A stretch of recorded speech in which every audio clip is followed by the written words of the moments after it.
Welcome to the premiere of Lessons for Life. My name is Jim Kunkel. I'm so glad that everyone could join this evening. With me is Eleni Anastos. Welcome, Eleni. Hello, Jim. It's so good to be here, and I'm so excited to start this Lessons for Life live stream series with you because I know we're going to cover a lot of important topics.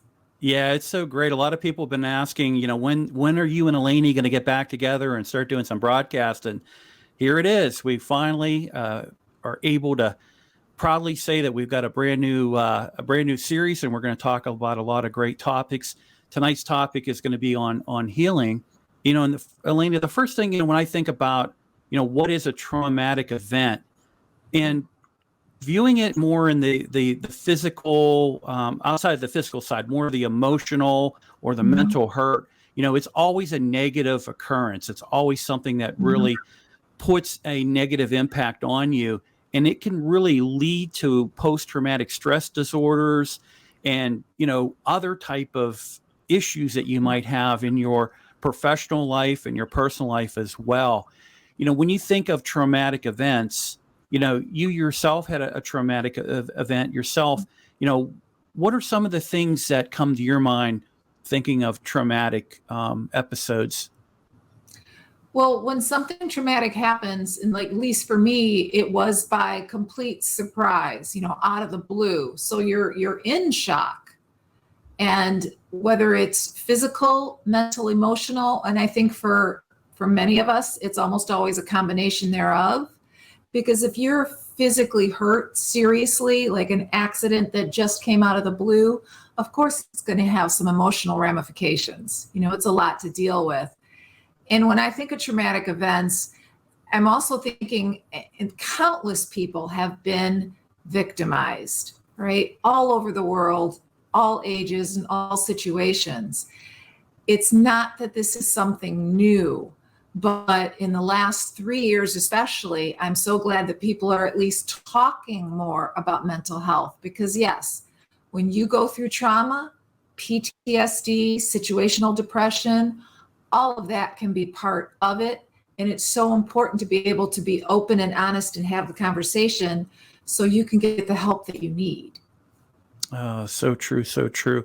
Before we get in further into this discussion and conversation, I'd like to point out that a very helpful publication that really helped me during the COVID times, post-COVID times, and the transformation that I went through was your book, Mine Reinvented Life. Eleni, maybe you could talk a little bit about your book and also, too, where people can still get a copy of it. Yes, thank you so much. And I'm beyond grateful that it has served you, helped you, supported you in any way. And the catalyst for me writing my book was an incredibly traumatic event that literally turned my world upside down. What was available to me the day before was no longer an option. And I was physically assaulted. I dealt with the emotional issues, had PTSD, situational depression. But I believe without question that the horrific shit that we go through and survive can become guides, survival guides. Actually, I want to say thriving guides for other people. So when we're able to get the help and support we need to get through it, and we can then share our stories. And that was my motivation to putting pen to paper and sharing my story. And traumas are all different. What we all go through are all different. And there's no reason to compare. Because if it impacted you, it matters to you. If it impacted your life, it matters. You don't have to compare it to anything else that someone went through. But that being said, there are a lot of parallels to me in the healing journey and the steps that we can all take to reinvent ourselves to go on to another chapter. Yeah, when you think of trauma, it could be anything. It could be the death of a loved one, or if you've experienced abuse, it could be you had an attack happen to you, automobile accident, or even an extremely difficult relationship or a breakout. And then sometimes also, too, we see examples of natural disasters like, tornadoes and hurricanes. So, that negative impact, both emotionally and also too, when it comes to your mental side, can be very impactful. Typically it can manifest from anything from being in a shocking state to sadness. You could be anxious, or even sometimes overwhelmed by negative occurrences or these traumatic events. They can really manifest in different ways. What are some of the ways that someone can observe and maybe identify? Yeah, it looks like you're frozen on my end, so I'm going to keep talking. Hopefully you'll come back. And for me, when you're able to go through a traumatic experience, or as Jim was asking, what are some ways you can recognize? I know personally, I didn't recognize myself because I was always, the upbeat, the quintessential, just pick yourself up by the bootstraps kind of gal, and you just forge on. But when I was just stuck in the world of pain and scared, I was physically in pain, I was seriously injured, the emotional pain, the PTSD, and I couldn't even think of something to look forward to. I couldn't even get excited. And I'm always one that is future focused. My mom taught me that, God bless her, even when she was almost completely blind in a wheelchair and on oxygen 24/7 in her 80s, she still found something to look forward to. And I think we all need that. So when I didn't want to function the way I normally functioned, I honestly, and I keep going back to, I didn't recognize myself. My behaviors changed. Normal, healthy habits that I had out the window. Couldn't get myself to do them. So please know that whatever you have been through, that part is definitely normal. And that's, to me, it takes all the guts and courage in the world to say, I hurt, I need help. Because none of this is easy, and none of us are meant to do this alone.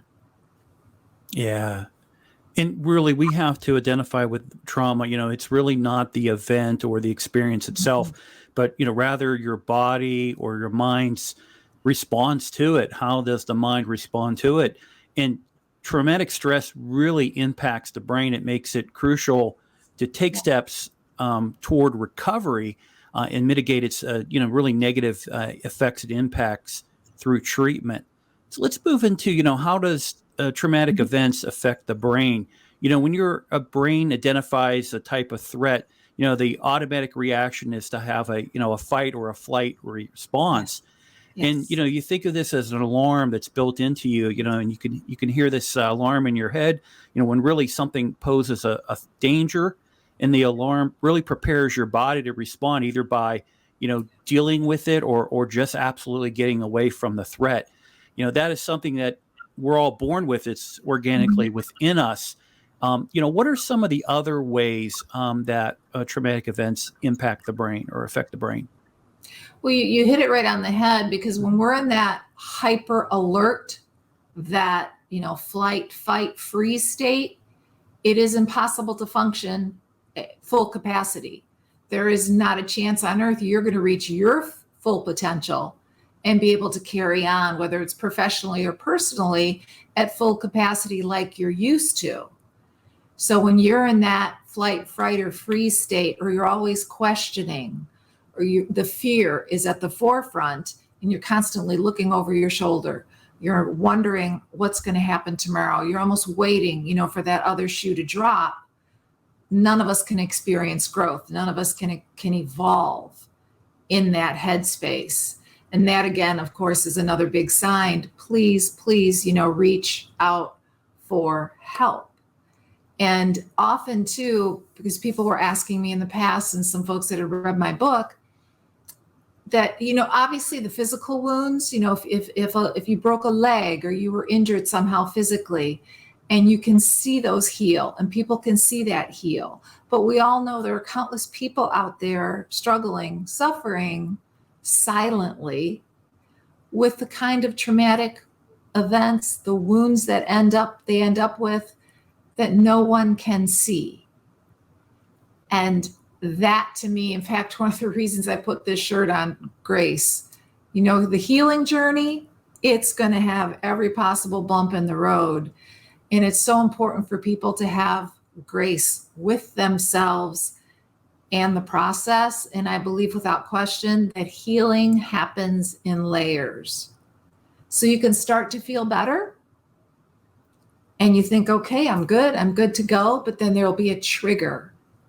You're not completely healed when something is an easy trigger that sets you back. It's kind of like doing an emotional cha-cha, 3 steps forward, 2 steps back. Does that make sense? It makes a lot of sense. It really does. Some of the consequences that I really see regarding trauma and how it manifests is, a hypervigilance, where you have that over anxiety. There might be exaggerated startle that could happen in responses. And then the big thing that, has been in the news for, a few decades now is the PTSD, and this is really that reoccurrence of the memories of trauma. It really could create distorted, negative belief, disassociative flashbacks, and also impulsive behaviors, which can ultimately lead into addiction and other things to it. So there's so many things when we think about the brain and how it responds to emotional and then also to mental traumatic events. Mm-hmm. Let's move into the conversation regarding the steps that you can take for healing.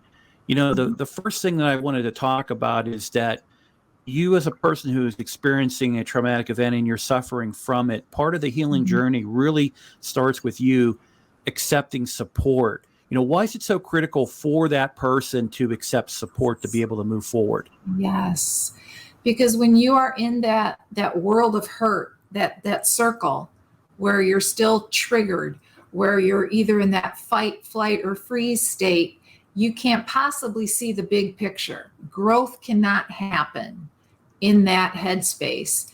And that's why, we need the outside support to help us through it. Because healing in any way, shape, or form, none of us are meant to do this alone. And that's why I can't encourage people enough to seek the support they may need. But one thing I want to caution, this just came up, because I've talked to a lot of people that have read my story, and they say, well, my friends went through something and they just did this program, or they went through this therapy and they're all better. Well, that may or may not be true. Don't compare your healing journey to anyone else's. Some therapy modality, habits may have worked for someone else. It has to be the right fit for you. Healing is not a one-size-fits-all journey. Yeah. So please, again, have grace with yourself, but don't be afraid to say, this isn't working for me. I need to find another route. And I'll be, very candid. One of the things that was highly recommended to me was being put on psychotropic drugs, some pharmaceuticals. And no disrespect whatsoever, because for some people, if you feel that's right for you and it works for you, I would wish them nothing but the best. I knew for me, it wasn't the right route. So I was doing my own research and found, different therapies and modalities that worked for me to help me get to the other side. So in no way, shape, or form should you, first of all, compare your healing journey to anybody else, or think, well, if it worked for them, shouldn't it work for me? No. Just like, our bodies are all different. We respond differently. Your head and heart and soul are different as well. So again, have grace with yourself and don't be afraid. Maybe the first 3 things you tried that were recommended don't work. That doesn't mean anything is wrong with you. And you don't have to be broken to want to be better. So I see Carl has shared. Yeah, I wanted to cover what David, because it's really leading into the next question I had for you is, what are some of the resources for healing, when it comes to, finding the right help? Where are some of the things, we talk about turning to friends and family, And then we'll bring up Carl's comment as well, which I think is a really important comment on here as well. But some of the resources out there, there are different type of prevention hotlines, and then there's also employee assistance that a lot of times people who work at companies don't realize that they have an EAP that can really help in this process as well. But what are some of the resources that you've encountered out there in the public? Well, I'm glad that you bring that up as well, because, literally you could Google and there are countless resources available. But again, it's finding the right support that fits you, whatever route that you take. And I was doing my own research. My traumatic event happened 12 years ago, approximately. And I just started doing my own research when I knew the therapy that was being provided to me. I just didn't feel like I was making any progress. I didn't see any growth in myself. So did a lot of my own research and found, different modalities that did support me. And it's just like a menu out there. There's so much. And honestly, I will go back because I know this will also be connected to Carl's. I remember as a child always saying to my mom, I know nothing's going to happen to me that God and I can't handle together. And faith to me, I'm not a very religious person, but I am spiritually based. I mean, I'm wearing this shirt. Faith is like a muscle. You have to exercise it to be strong. So I thought something was wrong with me because the therapy with the psychiatrist I was first sent to wasn't working, wasn't effective. Didn't mean something was wrong with me. It wasn't the right fit. So sometimes you may have to go through, 2 or 3. And yes, most major corporations, I'm glad you brought up the employee assistance program. There is help out there, but it's a matter of reaching out, finding it yourself to find the right match. And when I realized that, wait a minute, I lost faith in myself. Because I should feel better by now. I shouldn't let this get to me. I should be able to just buck up and forge on. And I learned the hard way over the years that if you just look for that quick fix, like a Band-Aid to stop the bleed, it's going to come back and bite you in the ass in a big way. Yeah, because that's not healing. Yeah. That's just a temporary fix to let's keep forging on. So know that it's going to be a long road and it's going to take work, but it's worth it. And let's go ahead and we'll bring up Carl's. It's pretty long here. It says, Carl says, I believe in the spiritual world and have a faith in the Creator through a personal relationship with the Son of Jesus Christ, that Creator. I think we often miss the healing power of that faith, both for the victim and when I have victimized others. I don't want to take away the human resources at all, but if you're looking for holistic heal, it must come with spiritual input. Yeah. Very well said. Yes. Perfect. As I said, I had to remind myself. I mean, I think I was in early elementary school when I just started. My mother and I were in a car accident and I had a head injury, just a gash, some stitches. I was fine afterwards. But I remember saying to my mom, Mom, I know nothing's going to happen to me that God and I can't handle together. And, little did I know that I'd have some strong events years later that would bring that phrase home to me. And it is a matter, again, there's so many, there are a lot of resources out there, but you have to take the initiative. And if you don't have, friends and family to support you, but then I also want to put a little caution in there as well, because I also know firsthand, sometimes people closest to you are like, oh, come on, you'll be fine. Just like get up, keep going, you'll be fine. And it's not that they mean any harm, but again, if you don't properly heal, if you don't do the work, it's going to come back to bite you. Yeah. And the next thing I wanted to cover is, we talked earlier about, really accepting the support and, finding the right help and everything like that, but also connecting with others. There are others out there that in most cases they probably have gone through the same type of a traumatic event, both emotionally and mentally, is to find those people that you can connect with, you can share your stories, you can hear their stories, you can understand maybe some ways that they are healing themselves, or they can listen to how you're going through a healing process as Mhm. well. And I think that connection is really important. The reason why I say that is, myself growing up as a young boy, I lost my father in a car accident. My mother rapidly remarried to an alcoholic. They were together for 13 years, and there was a lot of the physical aspect of abuse, but also a lot of emotional abuse. And not to say that it scarred me or anything like that, but I firsthand witnessed growing up through with this for 13 years. But then I worked with someone who was kind of going through that, and they knew my background related to that, and I got to learn what they were going through, so that they used me kind of as a way of kind of reinforcing themselves, saying, listen, I need to leave this relationship and it's very toxic.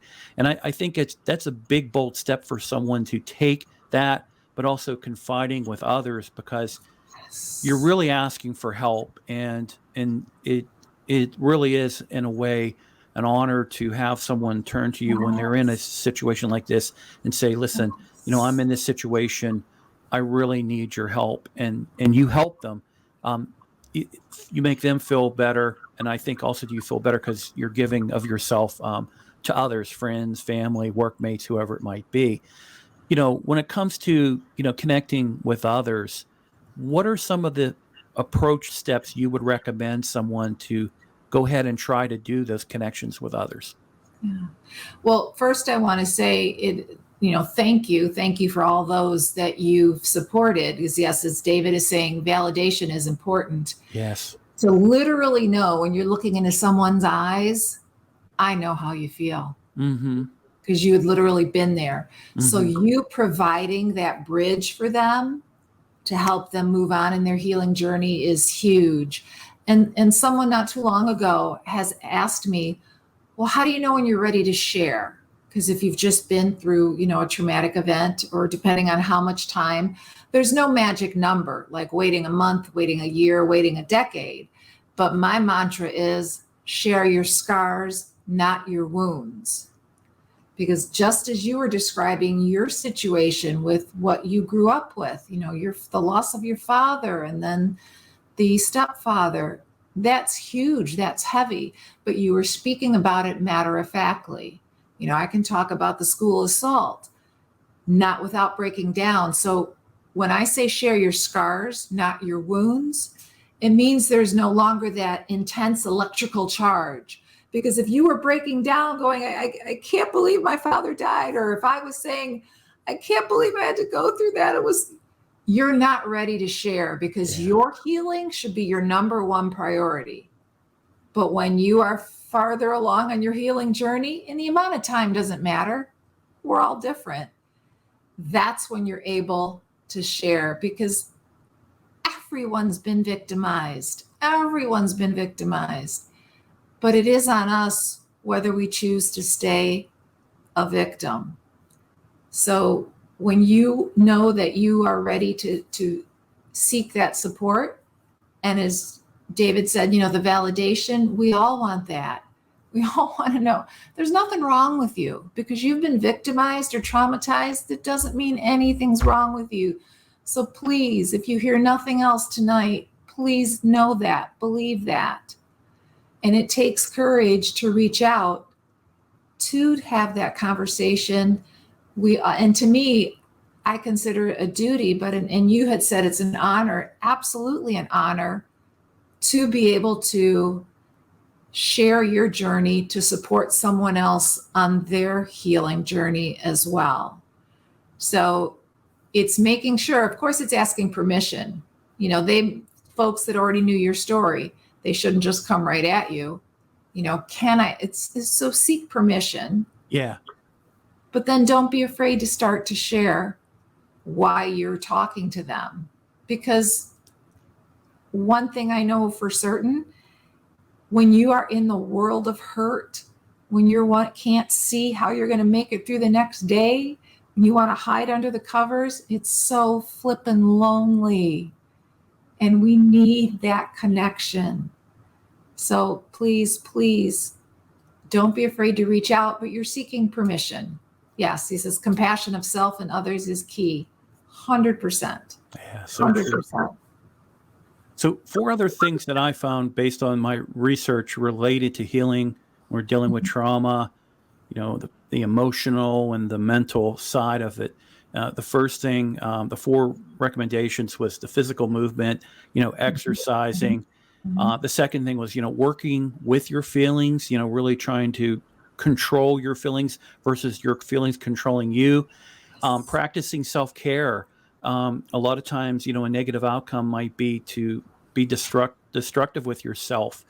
Practicing self-care is important. And then the one thing that is a big impact for me, because, dealing with alcoholism, not myself, but, the stepfather in the family and everything like that, is, avoid drinks and then substance. You see people that sometimes could succumb to alcoholism, or they might get involved in drug issues, or, even with prescriptions and things like that. So let's end this in this discussion related to steps that you can take for healing, and something that is really powerful.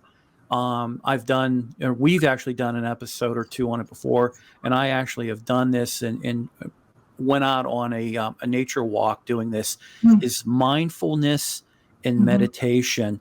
What was really unique about the outdoor activity I did, the hike, was that, we basically talked about some of the stresses that we had.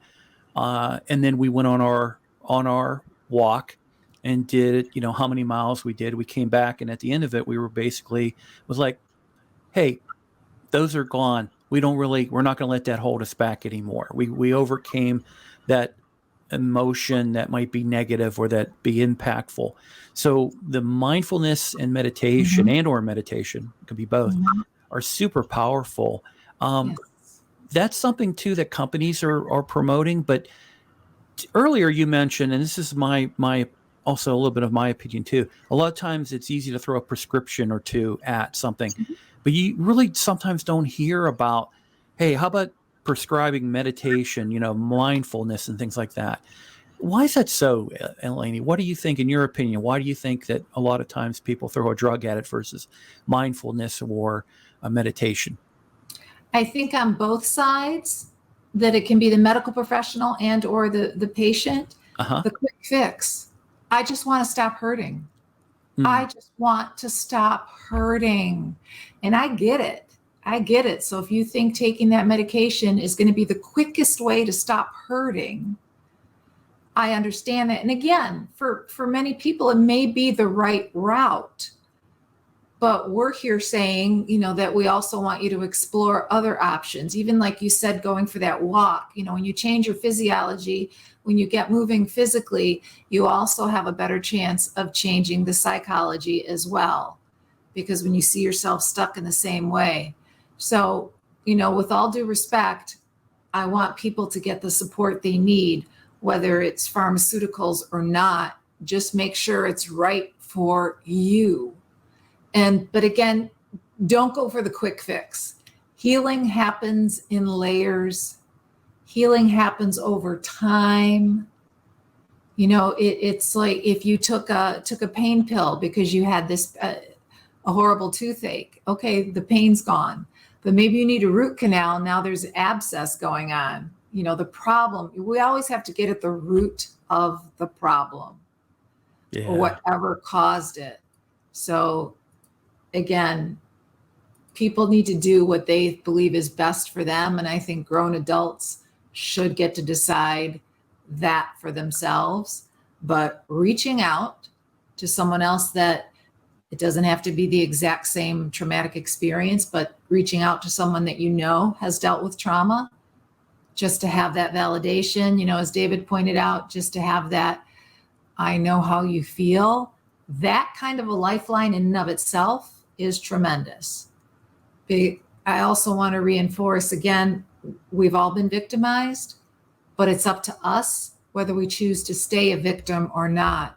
And healing is what's going to help us progress through that and not remain a victim. Very good. Eleni, what a great first episode. I'm really looking forward to next Monday, and we have another topic discussion. How can people get in contact with you, also communicate with you, or just be a connection with you? Yeah, well, thank you so much for asking. I am Eleni Anastas. You can find me on LinkedIn, Facebook, Instagram, and everything is branded under my own name as well. You could reach me through my website, elenianastas.com. And I welcome conversation. I truly welcome the chance just to connect, because I believe without question, it's all about connecting to cultivate relationships. And I believe we're all here together for a reason. And one of my favorite phrases, and I don't know who the author is, but it's not mine. If the whole world gathered to give, everyone would receive. The whole world gathered to receive, no one would get anything. So let's keep connecting and be supportive of each other. And Great. Well, thank you everyone for having us spend some time with you. I appreciate everyone who posted a comment, a thought, shared their experiences with us. We look forward to doing the same thing again next Monday. yes, Let's see. I think we've got one more comment here. We want to make sure we try to get everybody. And Carl we had a couple says, different. Yep. yeah, great live stream. Thank you both, Jim and Eleni. And then David was highly recommending your book, which I greatly do say. And you can get that, I think, on Amazon? Is it Barnes & Noble and Amazon? Amazon, Barnes & Noble, Book Depository. There's all major booksellers.